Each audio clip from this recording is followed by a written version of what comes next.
So I thought we'd do a bit of an update of where we are with the Range Rover. So last video we did wheel seals. We've also painted the inside of this, so this goes on at the back here. So that gate will be getting on probably tomorrow. So once that's on, sort of the structure of the car is sort of all back together. See, all the welding is done, pretty much. So it's got new floors in the front and in passenger and driver side. Got a new rear floor both sides.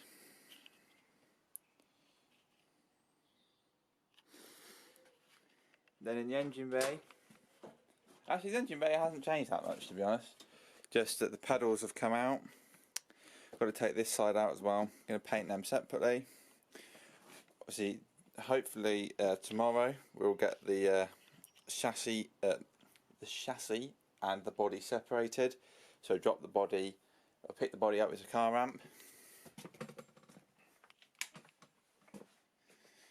We've got the this is the other side, so this is the where the pedals go.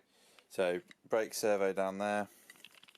This is the clutch master cylinder. So that's going to come off. Then get this stripped and get some undercoat on there. But yeah, that's about it really. We have got a new fiberglass tailgate, because both my tailgates I've got for it are pretty rotten, so I've got a proper tailgate for it. For temporary anyway. It's even the right colour in places. A little bit of blue. Got a load of stuff. Got a new steering damper. We've got a new wiper mechanism, well, second-hand wiper mechanism. All the paint still. And there's so many. I'm ahead. There's so many bits up here. We've got like new HT leads, new brake lines, loads and loads of stuff, and all the bits that came off it. Then in the car we've got a load of sound deadening, because we're going to do a proper job with the sound deadening.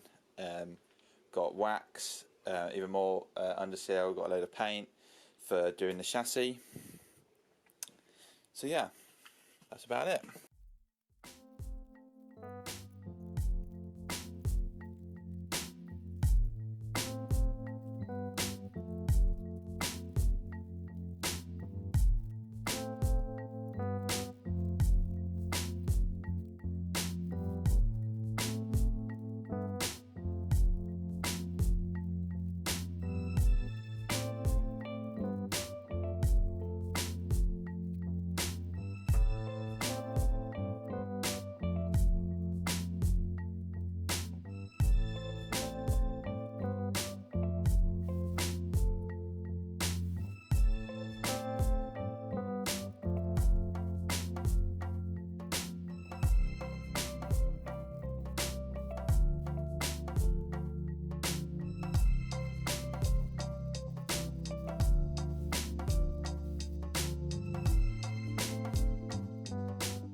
So obviously as part of our restoration process we're going to be splitting the chassis from the body of the car, and this gives us a perfect opportunity to rust proof the chassis. Now obviously the chassis on my car would have been painted from factory, however obviously it's then been probably on the road for 30 or 40 years, done quite a few miles, and has rusted in some places. So the big issue with all car chassis is not necessarily the underneath of them, but it's actually on top. Because the big issue is obviously a lot of cars is when you're driving along, you get salt on them, especially in the UK we use salt on the roads in winter. Now the issue with salt is if it's on the bottom of your chassis, as soon as you drive in the wet again it gets washed off. The big issue though is on the top of the chassis it tends to sit. Then you also get mud and water that sits in the like a cup anywhere that's got a cup shape, and that just stays damp and salty for a long time, and then you end up rotting through the chassis, which has happened on mine in certain places. So to prevent this from happening again, you've really got two options. One of them is quite expensive. You can have your chassis galvanised. So galvanisation, so hot dip galvanising, is where you take zinc, you take a big bath full of hot zinc, you basically dip your chassis in there and it comes out covered in zinc.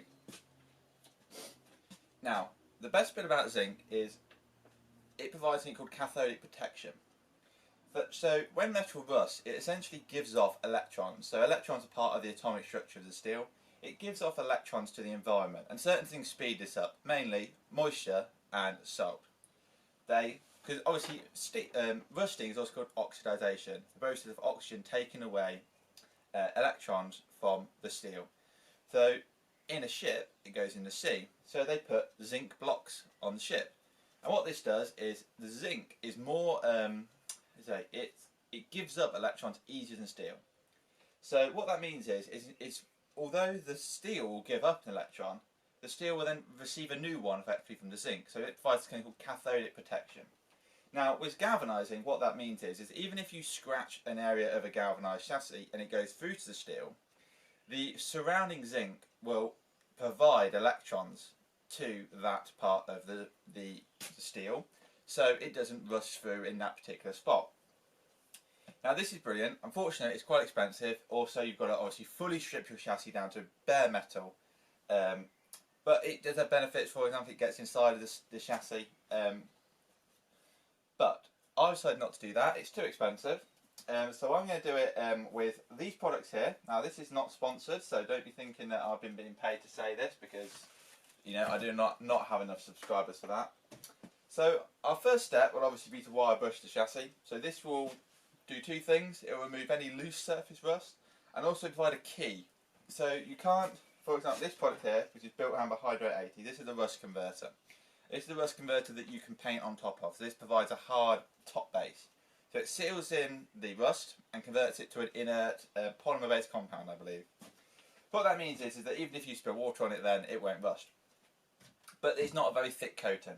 So we'll paint this on first once we've wire brushed it.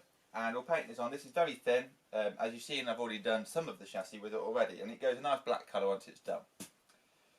So that gives us a nice key. It also gives us a nice base.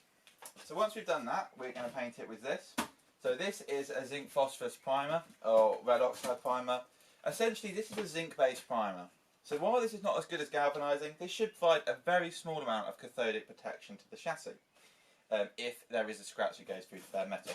Not much, like this is nowhere near as powerful as zinc, but as a hot dip galv, but this will hopefully provide some protection. So once you've painted on that, probably a couple of coats, it's emphasised chassis black. So this will just, it's a 1K synthetic enamel, so this is quite a hard sort of black, and it will be very similar to the original finish that Range Rover applied in colour and look. So the thing is now, a lot of people say, okay, well you've painted a chassis, surely that's fine, it's not going to rust, you get a fence post and you paint it with Hammerite black or whatever and it lasts for 5 years. Now the issue with cars, obviously you have a significant amount of abrasion, so from salt, gravel, the wheels throwing stuff up, and also we have salt, in the UK we have salt, it's something we have to deal with. So to prevent the salt from damaging, because that's really what causes the damage, we'll then be using these three products here. So the first one here is Built Hammer Dynax UB. So this is a very thick sort of marine style grease. So it's a anti-corrosive wax. So on areas on the top of the chassis, this will be painted on by hand to get a really thick layer of grease or wax. So what this will do is prevent moisture. Even if muck and salt and moisture gets on top of the chassis and sits, it will just sit on top of this product. So it won't be able to actually get to the chassis. I believe this sort of product actually does contain zinc as well, so it is a very high quality product, it's got very good reviews. The big thing I think when you're buying rust protection, I think look at longevity. I watched a video, Built Hammer have a very interesting video where they're testing against competitors. I watched that and it sold me. Now obviously I'm not saying, they may have used a test that does suit their products, but I watched that test, it's a salt spray test which is an industry standard, and I watched that and I thought definitely I want to buy this. This is a bit thicker and it's brown tint UB, so that will go on the top of the chassis. Then we have this, so this is Dynax UC. This will essentially be sprayed absolutely everywhere. So this on the underneath of the car. So this will go over the visible parts of the chassis, the axles, the body, under the body. So obviously the Range Rover steel frame is aluminium panels. So yeah, this will get sprayed on there, and this will provide a thin and clear rust film. Sorry, not rust film. Anti-corrosive film. So this isn't that you have to top up. So obviously a lot of traditional products, which is what my Range Rover has been coated with. So it's been coated with something called like a bitumen-based product, which is like a tarry product. Now these are great, it's because you put them on once and you can kind of forget about them. The big issue though is that over time they tend to dry out and then they crack. And once you've got a crack within a bitumen-based product, all that does then holds moisture. So on parts of my Range Rover where that coating is held up fine, there's literally no rust. It's got the original blue paint underneath. Then other areas, the coating has obviously cracked or been damaged by something hitting it, and they have just rusted to nothing. So that's what this is now. This will probably be applied once every year. Also have something called Built Hamber Atomac. So that's something that you can spray on after winter. So once you've stopped salting the roads, you can spray that on, and that is meant to kill off salt and provide a sort of an extra protection when anything has been washed off.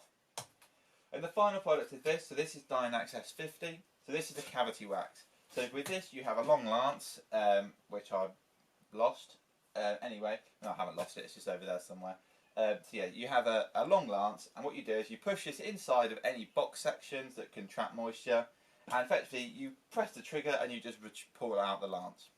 What that does is creates a film of sort of thick black wax inside the chassis, and that will stop, if moisture just gets into the chassis, it will just sit on top of that wax.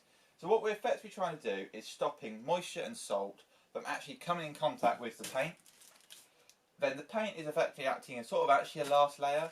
So that is effectively what we're doing. Right, so as you can see, the chassis no longer is rusty. It's now been coated in a good coat of Built Hamber Hydrate 80. So you can see it's sort of done a really good job. It almost looks like a wet finish on it. I don't know quite how to describe it, but obviously it's not like a smooth surface, but it'd be perfect for undercoat on. And because it's so sort of rough, I don't think I even need to key it particularly, because it's already got a good key. So I think we can literally just get straight on with painting. Yeah, you see all of our even has done quite a good job of the new piece of steel that we've added in for the strengthening of the chassis. Yeah, so that looks really good. So now just time to get this next coat on.